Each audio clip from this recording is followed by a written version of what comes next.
there's like something magical. When that gun goes off, I couldn't bottle that energy.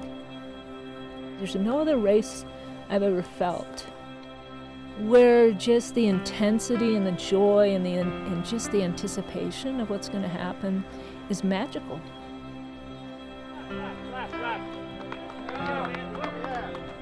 Now, we all know the historic story of Western States, that this was once a horse race that traveled over the crest of the Sierra and down into the canyons and out into the foothills, following the paths of previous miners who found gold here. It was then converted into a foot race after horseman Gordy Ainslie. Well, his horse couldn't complete the distance, so he did it on foot, thereby this becoming the first 100-mile trail race in the world.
Hello, everybody, and welcome to Trail Runner Nation. I'm Andy Jones-Wilkins. I'm Don Freeman. And I'm Scott Warr, and we are just a few days away from Western States 100 2016. Which means it's time for a preview. Hey, so let's kick it off. Every year is exciting, but what excites you about this year? I think there's a lot of excitement going into this year's race around a very, very competitive women's race, maybe the most competitive we've seen. What do you see? I have to go with Magdalena Boulet and Casey Lichtig as the two runners who are, I would have to imagine there's a pretty good chance the winner's going to come from one of the two of them. Magda, in her debut last year, just over 19 hours, has the pedigree of a marathoner, has been training really hard. Casey has methodically gone from sixth place to second place. So I think out of those two, we'll see an interesting front pack. And Devon Yanko from the Bay Area, who's had a few years away, but had an incredible Javelina 100 in October. So, there's some pedigree in that group right there. If I was in the women's field in the hunt for the top 10, I'd be like, wow, there's not much margin for error. But you can never, on a 100-mile distance, you can never predict anything. Anything could happen. Your stomach could go south, and it never goes south. You can end up with a blister that you've never seen before. There's just things that happen, and that's why we line up and race them. I think one of the things that makes this year extremely interesting, particularly on the women's side, is just the density of competition. I've done everything I can. I feel good about the training. I feel good about where I am mentally. I'm just really excited to get the journey underway. I'm looking forward to tomorrow starting and actually getting out there, and I think once the race starts and once I start running, everything will kind of fall into place. I'm competitive with myself, so I love to have competition because that brings out everybody's best. And so having this enormous group of women to run with is going to bring a better KC.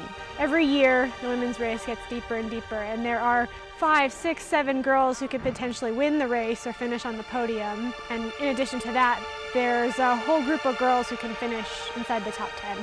Probably this year, 16, 17 girls who could be top 10 tomorrow. I'm nervous, but I'm excited. I've been waiting for this day for a while now, and it's finally here.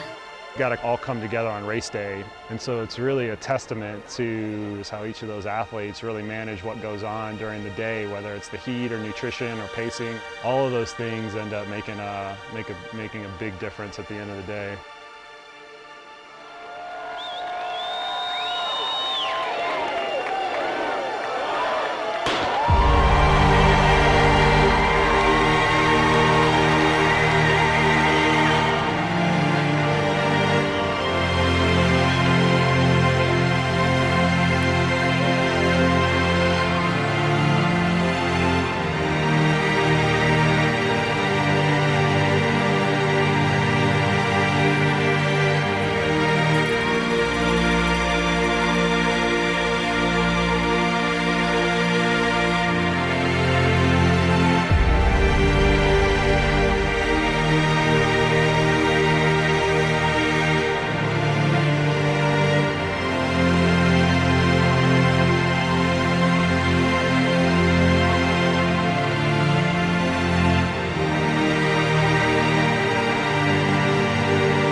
Being in a Bay Area, you know of Western States. Whether you are a miler, ultra runner, trail runner, just local runner, if you go, to any local running store, someone probably has a cougar in there that belongs to Ann.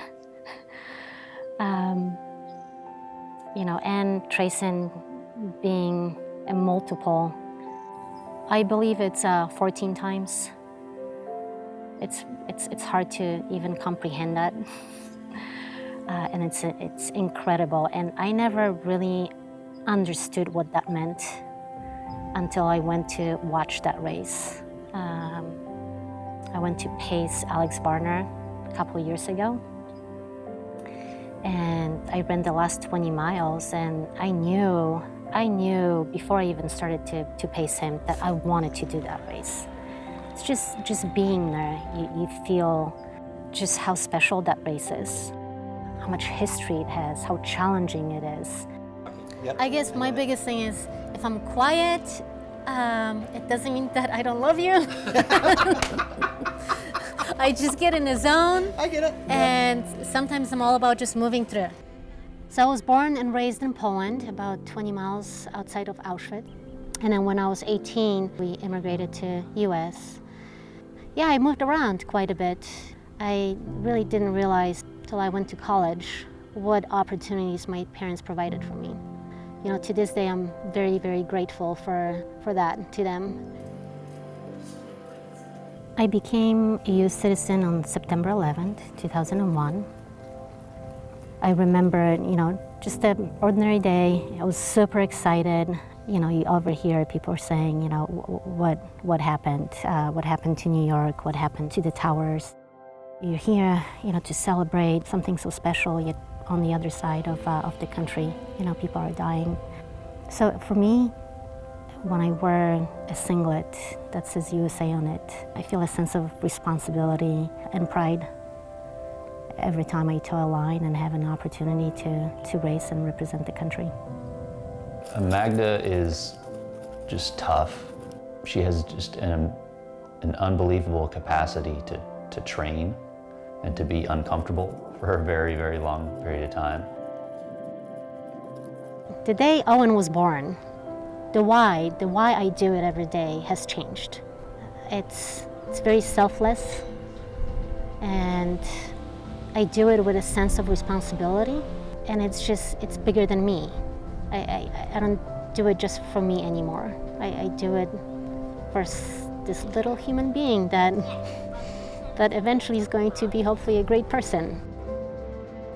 There's something about when you do it for your kid, when you wake up in the morning and you have to be a good example for someone else other than yourself. She loves Owen a ridiculous amount. Just all comes back to him and, setting an example for him, for whatever he does.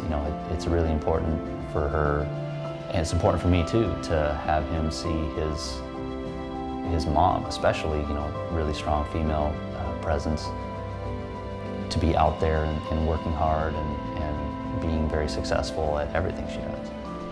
The pressure that, if you win a race and coming back trying to defend, it's always there, but it's the pressure that you put on yourself more than anything.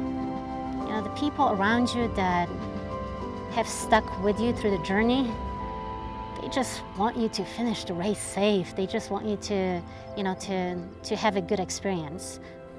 Deep inside, you're the person who puts the most pressure on yourself. It's 100 miles, anything can happen, and nothing is really guaranteed. And just try to go out there and do what you love.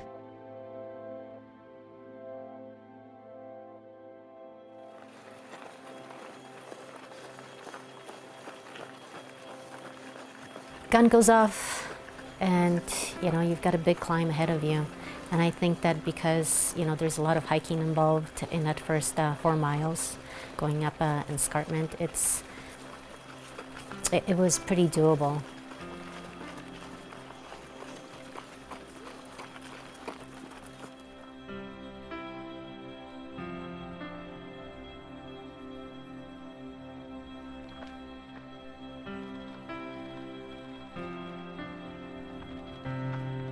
You know, I definitely could tell that things felt a little bit harder than they should have.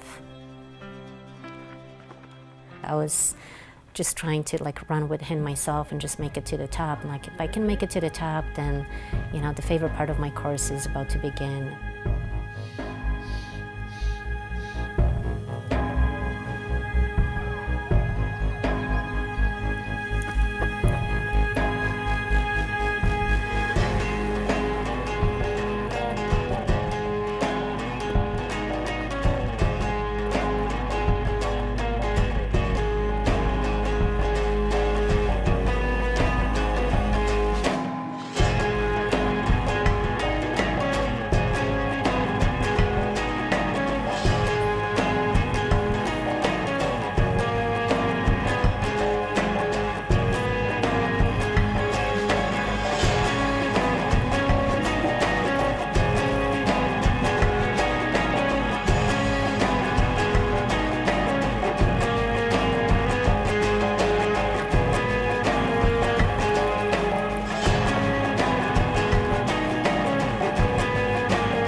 I need my crew. I don't care what you want.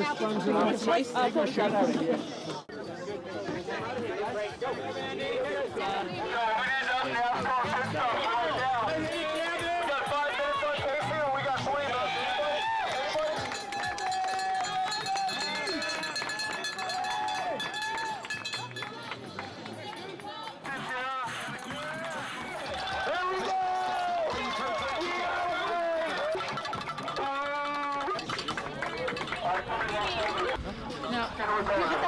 What's the next one? 6 months. Sponge baths or... You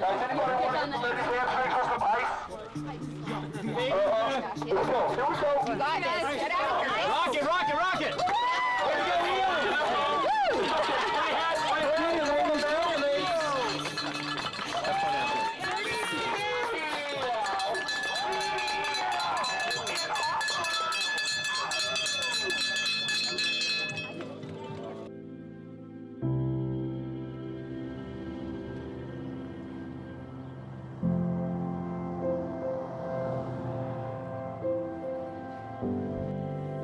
I'm Anna Mae Flynn. I'm 29 years old. I live in Lake Tahoe, and I teach in Olympic Valley. I grew up in North Carolina in a small town called Banner Elk.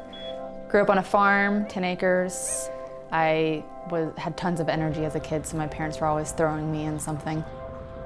Ran high school, track and cross country, and then ran in college. The derivative is 3x squared, so it's going to be like this. So our coefficient of x is 1. Honestly, the students that I teach are what keep me alive and keep me thriving and just full of energy and like zeal to just wake up in the morning. I love seeing their faces every day, taking on the love and the passion of like being in the mountains. The kids are super enthusiastic about it, and it gives me great joy. I entered Lake Sonoma with the hope to finish 50 miles and to feel confident in racing 50 miles. Wanted to make sure that I could do it. I didn't think I could, you know. Just thought that it was an insane amount of mileage. So I went into that race very conservative, and I kept thinking to myself, like, this is really fun. Like, I'm just out here running with some girls, and it was really a perfect first 50 miles for me.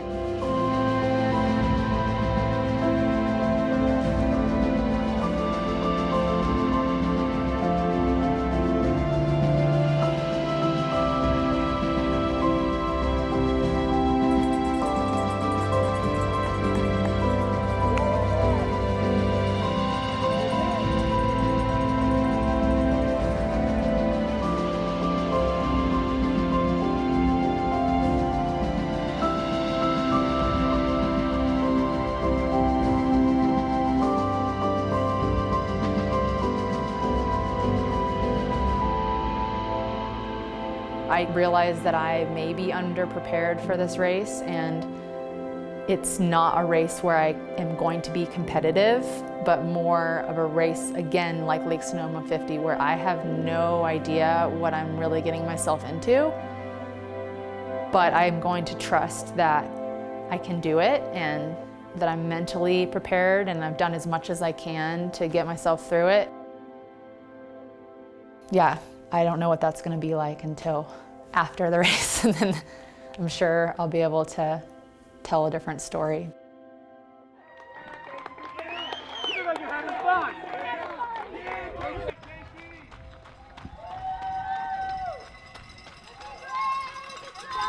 Definitely having fun. Great work.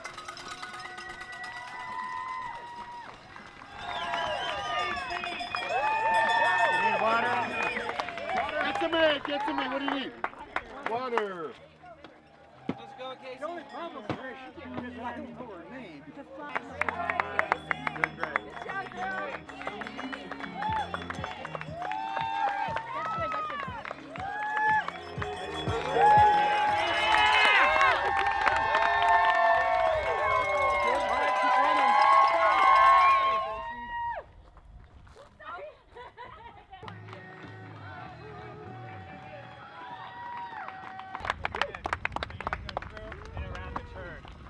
Wasn't there.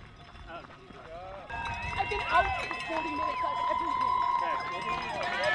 Open it, go for it. They're standing a little ways down under.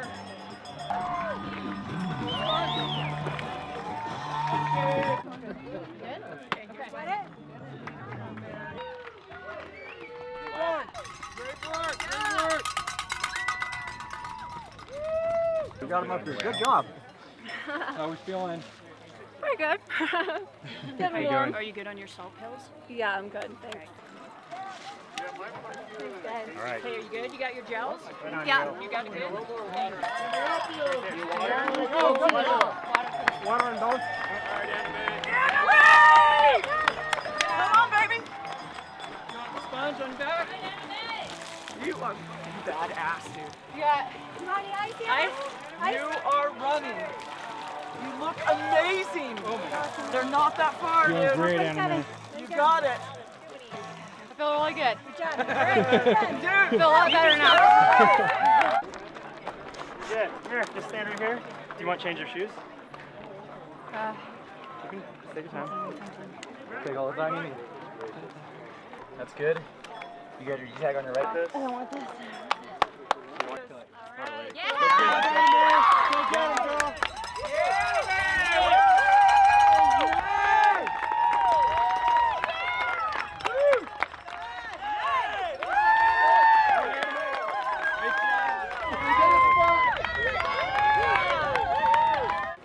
Flip it, Tom. You want ice in your hat? All right, you guys.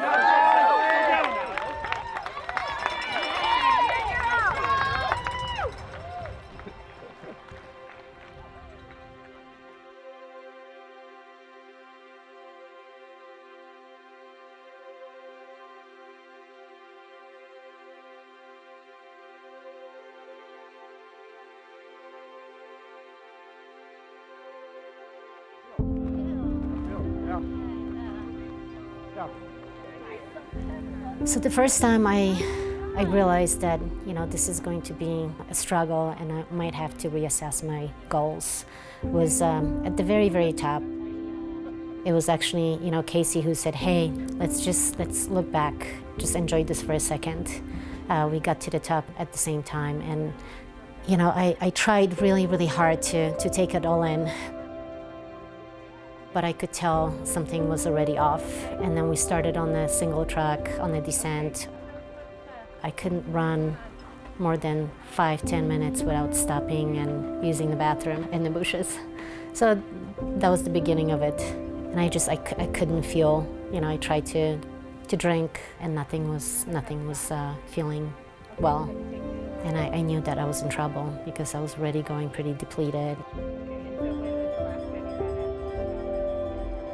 I said, just take a step back and just reassess. Getting to the finish line would be a great day today.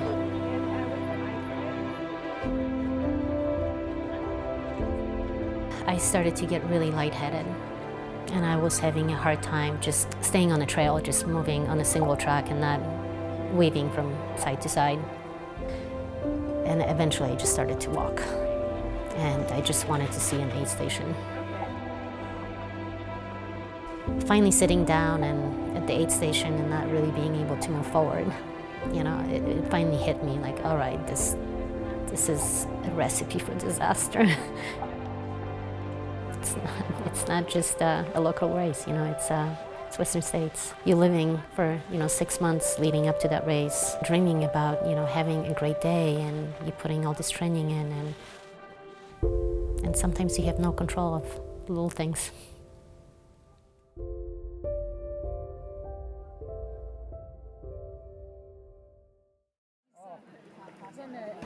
Nice job, man. Nice work.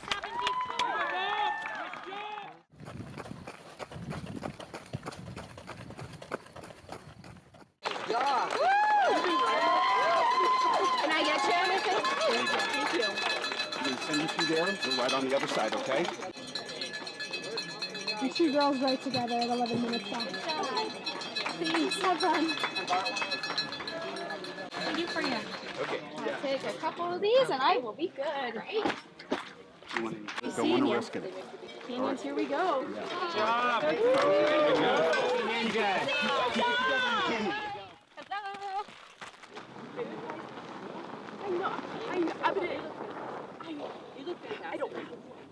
You're gonna. I'll tell you. You're gonna take some water with electrolytes in it. Welcome to the Corners. Get a drink. You're fine. Get a drink. I was in here last season and I didn't get enough, and so I was out of everything for 15 minutes. I know. It's a really long race. They're right there. They're right there. For Devon, the mental game is a huge part of her race. I've watched her a lot of times over a lot of years, and I've always seen that in her best races and her worst races, it's the mental side that pulls her through a knot. I'm trying, but It's really hard to work a problem that you. I know.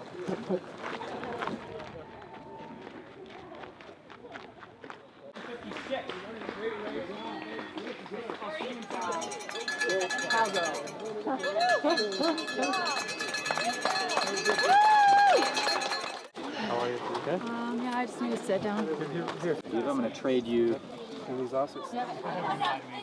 Feeling it, lady. Thanks. Patient race, you're in a race time. How's your hydration? I was pretty dehydrated, yeah.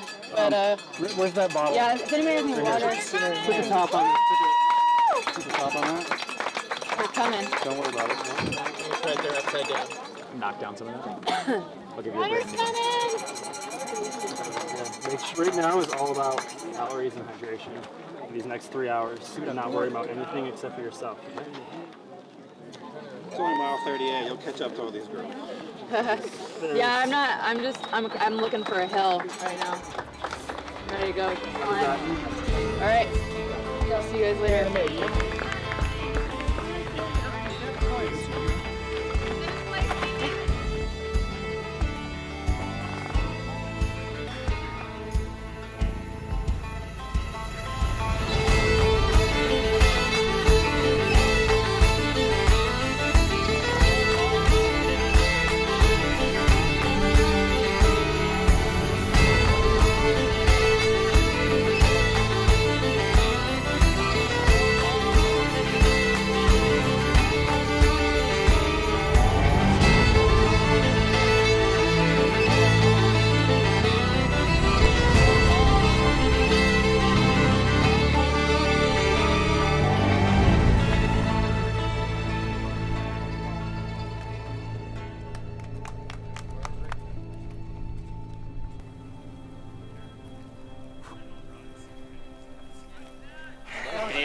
I just. You guys know what recliners you can lay in over some food?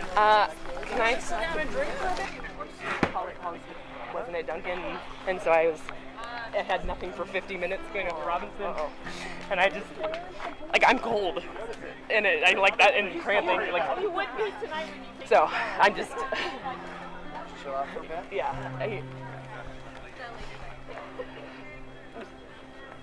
I just don't know how to fix it. Like, I've been drinking plenty since Robinson, but I don't know. I don't.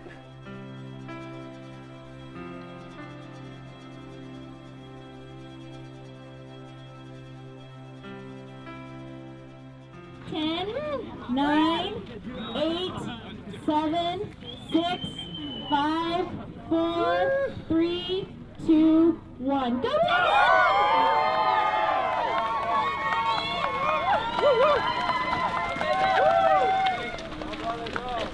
Qualifying for Western States at Sean O'Brien was pretty awesome. It was not a smooth day, but it was a very important day for me to have because I was coming off such a momentous occasion in my own running to have come off like really nailing a 100-miler as my race right before that. And then coming to Sean O'Brien, finally having decided that I actually wanted to go back to Western States, which I hadn't felt in a really long time since I DNF'd there in 2010. I went through this terribly long bad patch, and then I turned around and I crushed it at the end. And to see that that's something that I can actually do, that built my own sense of resilience, that makes me really proud to have earned that spot, as opposed to just walking off with it. I think at Sean O'Brien, I got really down on myself because I think I suffer from imposter syndrome, and I always have, which is you think the bad things in your life happen to you because like that's what you deserve, that's who you are, and the good things are like flukes and things like that. I've always been really critical of myself. Even when I played basketball, like I carried myself like I thought I was the greatest thing in the world, and I think, you know, that was masking a lot of the things that were going on in my life. My sophomore year, a girl transferred from a different high school, and she had her own private coaches.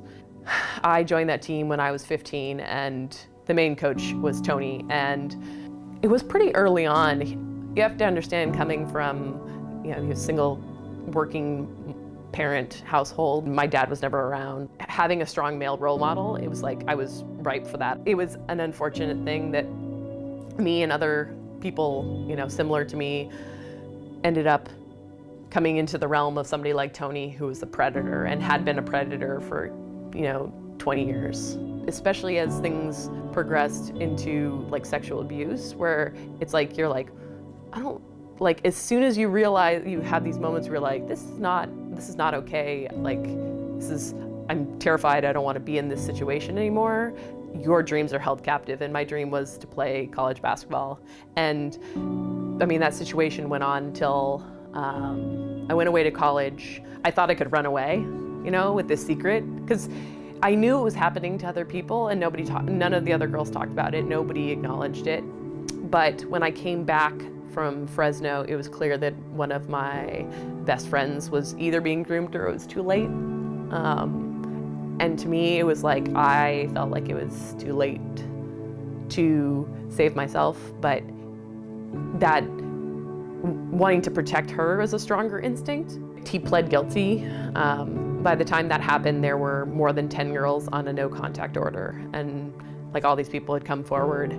But initially it was just me standing up against him, but like all the things that I had to go through and all the time it took me to recover from that, like running has been a vehicle for that healing, because it's a way of having something that is just for me and allows me to go out on the trails and feel what I feel and be who I am and kind of rebuild all those things, all of these lies that I had to tell myself and tell the world about this situation. It has been a vehicle to help me understand who I really am.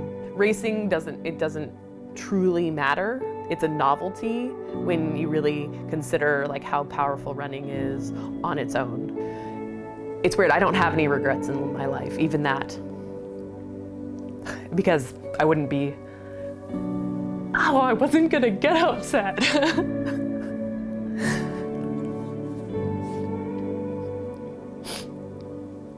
I wouldn't be who I am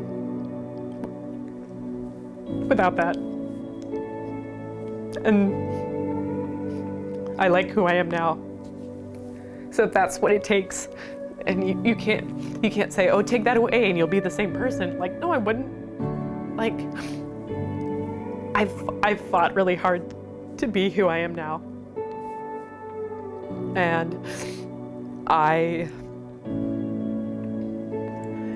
that's the things that shape us, is like, that's what it takes. So.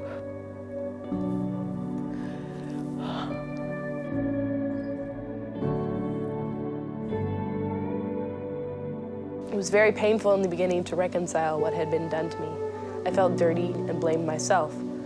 I felt that if I had somehow done something different, maybe I would not have been such easy prey for him. But in my heart, I knew that that was not true. My transparency is born of that moment when I felt utterly alone and then had to stand up for myself and for my life and all of these things. And if me being transparent and sharing my story and sharing now things that are kind of, having a low moment in a race, and sharing that and being real about that is nothing compared to that. And to be able to share that story with people and those experiences, I think that there's so much value in that. We're just gonna go for a little walk right now. Good job, Devon. I'll take that. And for Western States, I have unfinished business there, but my business is not winning or top 10 or whatever. It's finishing that race and experiencing something that is magical. I need to constantly be reminding myself of that fundamental truth. Hugs. Oh, there we go. Go get it. Thanks. It's so cold.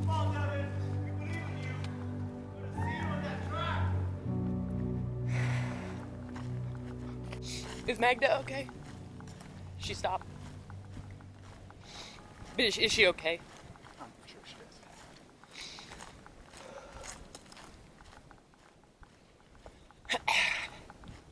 At least I know how much this is already gonna suck. So at least it'll just be on par with my expectations. Well, I guess, in theory, it's just gonna arrive me there when I said I was gonna be there anyways. And originally, in my plan. So, wow, that's a lot of signs. I want a sign. Hey, there's a sign! Can I just carry it with me? Dang it.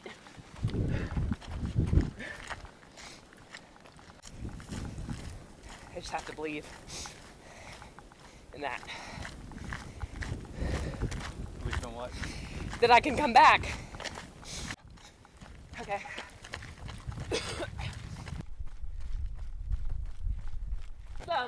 There's popsicles. So, at least there's that. Gotta love me some popsicles. That's one Western States experience I am not missing out on. Popsicles. All the Otter Pops.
Super tired. You feel dizzy at all? special. I just need to like brew just for regroup you. my mind. It's a good spot to regroup. This is insane.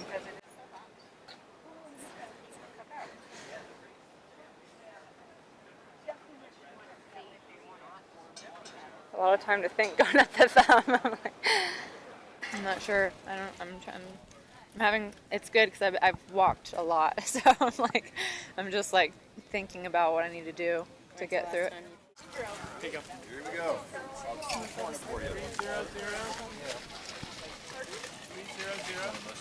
Yeah, I just can't run downhill. Yeah, it's just really hard to do that. Popsicles. Oh, popsicles. Thanks. The aid stations are awesome. I know, this is awesome. Thank you. Good job, Maggie.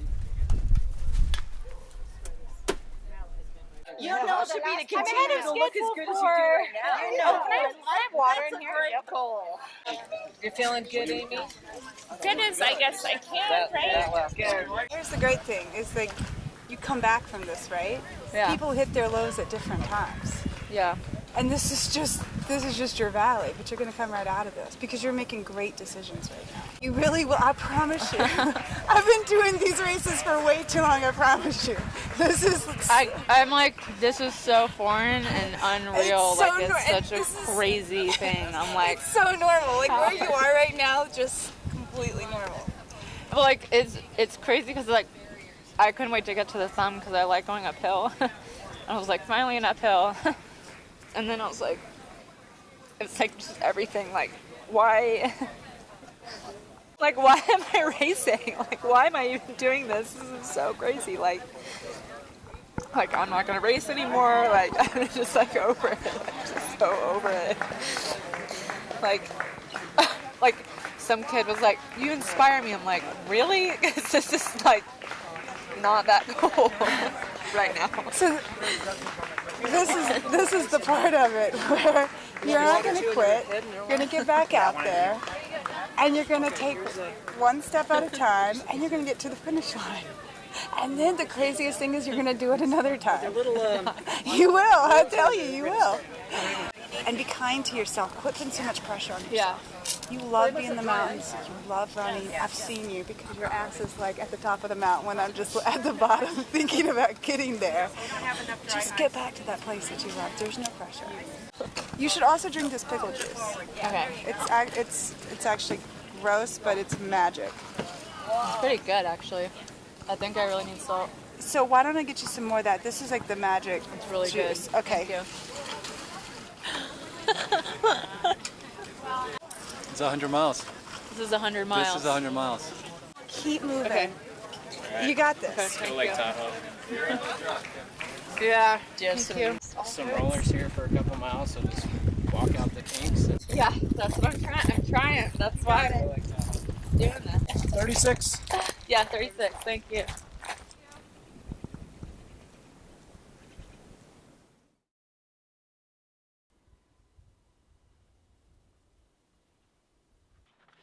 Looking good, man. Good job, buddy. Looking good. Welcome back to Michigan Bluff.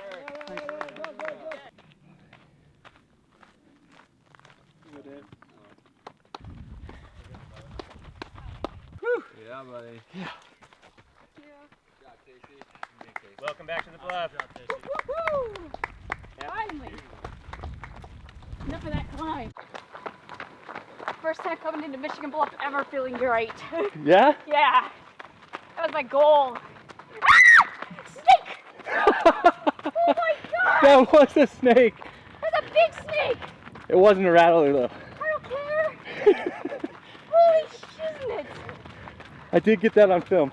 Oh my gosh! That got my heart rate. Oh my word!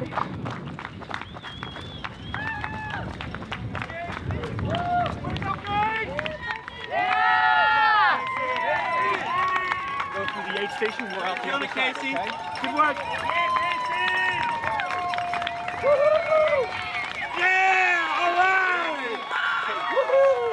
head off over here. All right. Good. Perfect. You, my friend. Nice job. I'm so proud of you. Good Run steady. I'm having fun. Way to go, girl. Good job, Casey.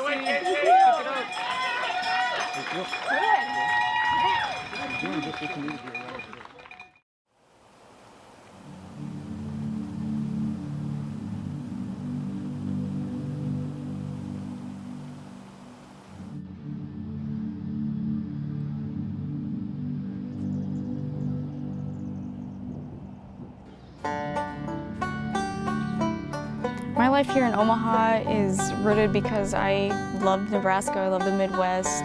My family's here. That's what's important to me right now. And so someday I may decide to move and go out into the mountains, but until then, I'm happy and content where I'm at, and I love the Midwest.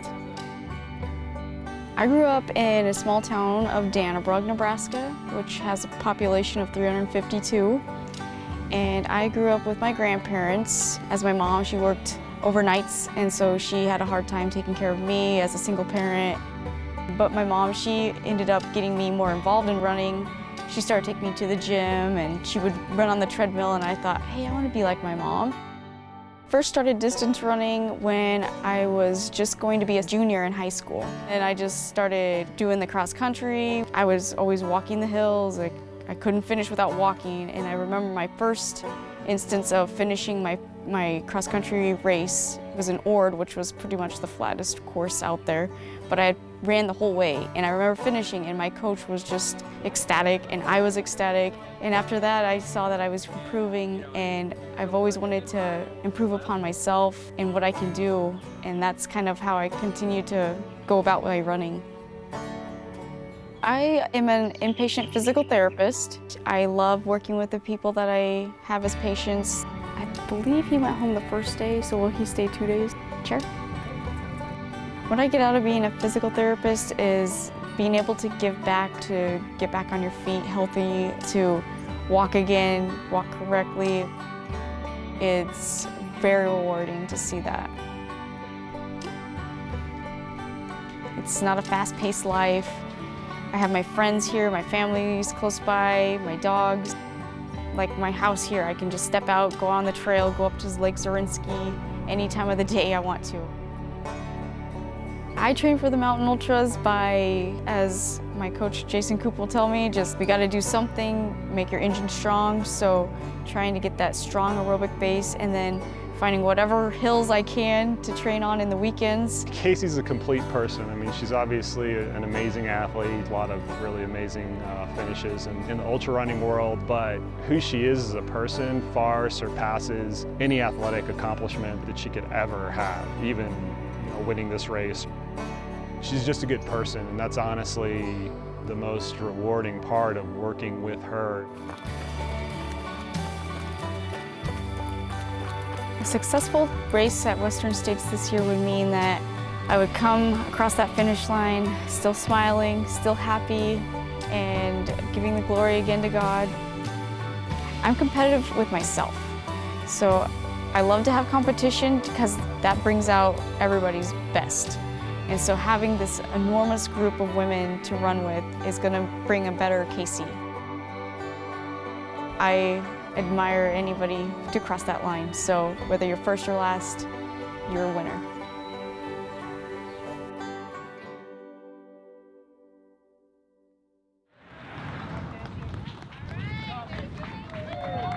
Good job, Casey. Good job, Casey. Girl, how you doing? Yeah. Good job. So proud of you.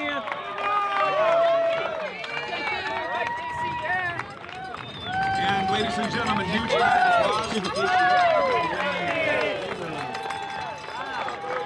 Good job, Casey. Nice shot. Yes! Champion! We have a head on that. Great job!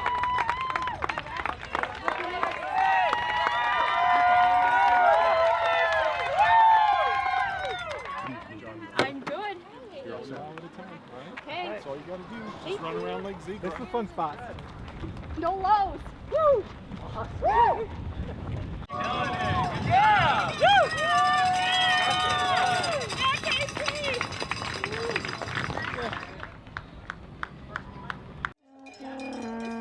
Double situation. Woo! Hey, hi, you. That's coming back on. Hi. Hi, Devon. How you doing? You good? Really good now. Good? Yeah. We just have to get rid of blisters. To have an amazing support crew is everything to me because I come from a team sports background, and when I started ultra running, like the reason why I came towards it is because of the community. And so when you have those people there, it's your lifeline, right? You come in and you're like, hey, I'm not just out in the woods by myself doing this. I'm doing, like, there are people who are frying their brains out, standing there for 5 hours or 10 hours or however long to be there for you to do this. Like, it's so inspiring. And like, you know, to have like, I have somebody on crutches, Amelia's on crutches, like if I come into that aid station, like her making that effort to crutch down Bath Road to be there for me, like they're putting so much in. It's really inspiring to have that support, and you can't help but kind of feel love and like, you know, determined with that. I mean, it can change everything. There are so many unknowns that come inherently into running 100 miles. And for a lot of people who've done 100 miles before, there's some familiarity there, but every 100-mile race is a little bit different. You can't predict what happened in the last one is going to happen in the next one. I've been dealing with tendinitis for leading into my peak week. I started to feel a little something and wasn't sure what it was. Even my coach was like, it's pain. Like it's not gonna be, you know, fully damaging. Even the massages, they said, you know, it's your fascia and it's inflamed and it's gonna just hurt. And so I was prepared to go into Western States, knowing that from the very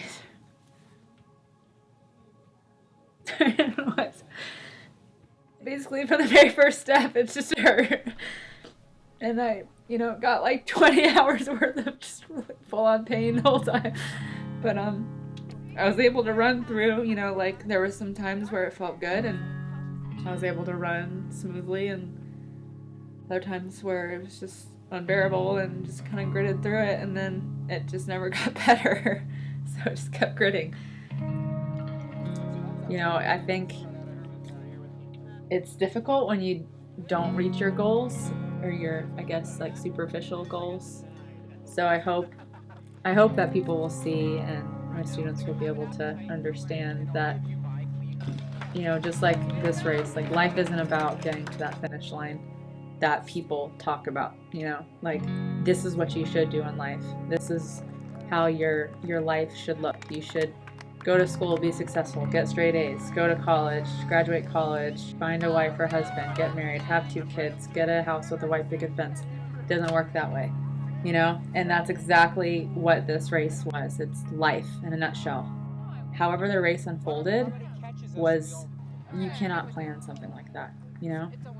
And I feel like I was able to experience that for myself and had my own finish line out there on the trail.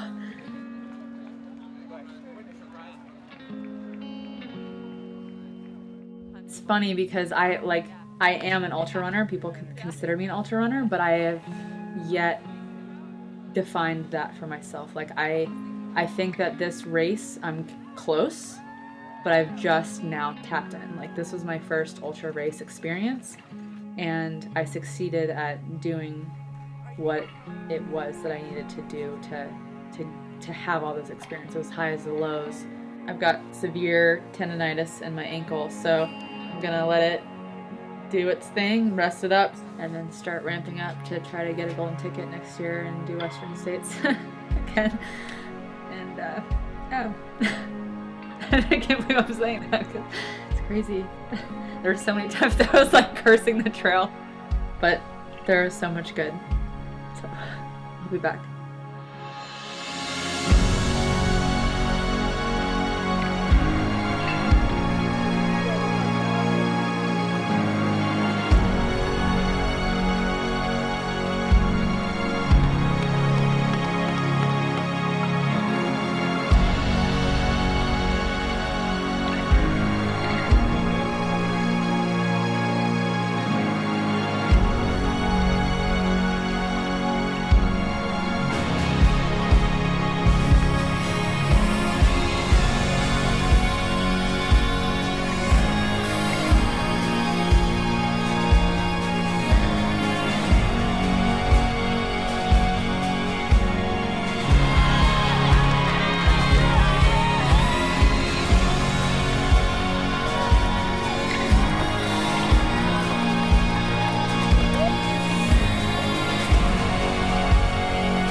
I have pictured the track.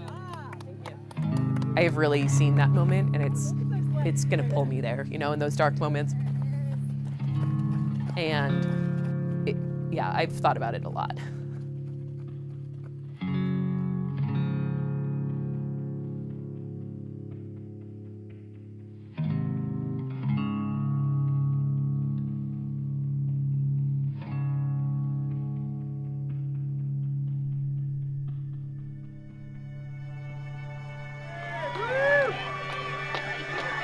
This way, around the track, around the track.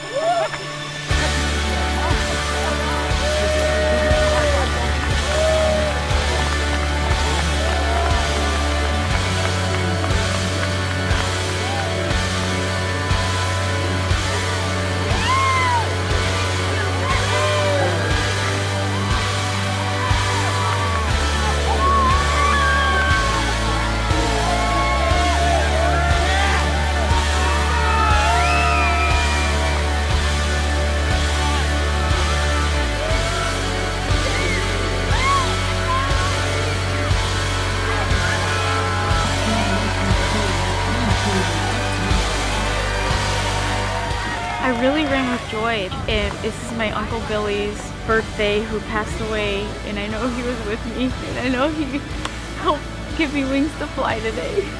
Thank you, Billy.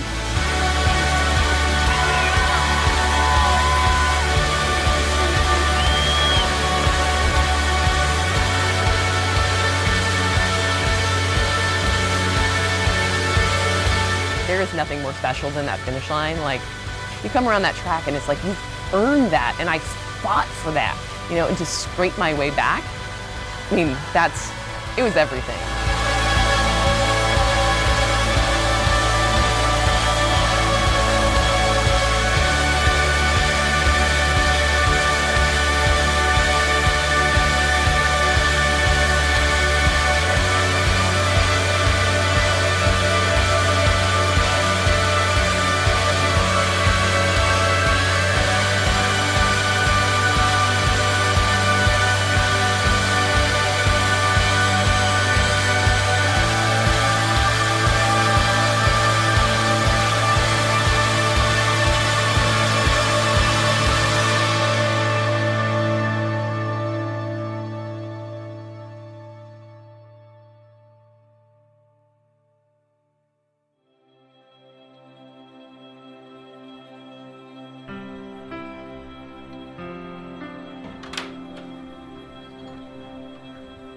A week after Western States, I started to feel better. My stomach bug was gone. I started to eat again, and the first thing I said, okay, I'm fit. I never really got an opportunity to use my fitness.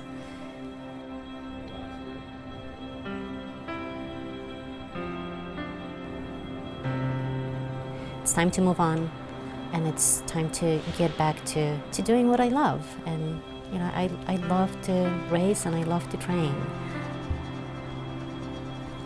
So decision, was to come back and give it a shot at Speed Goat.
There's a great deal that you learn about yourself, I think, with every race, but especially 100-mile races. I don't think that I truly appreciated how special my win was in 2015 till I faced 2016 and not being able to reach my goal. And those moments, I feel like, make me so much stronger and give a lot of meaning to what I do. It's just another obstacle that you overcome, and life goes on. Life goes on, and I think you really, I truly think you come out of all of those experiences so much more rich. And it doesn't mean that they will get easier. Life doesn't get any easier. It's just you're a lot more prepared and equipped to handle all the situations that come at you. And they will, whether it's running or not. Just life happens, and you gotta be ready.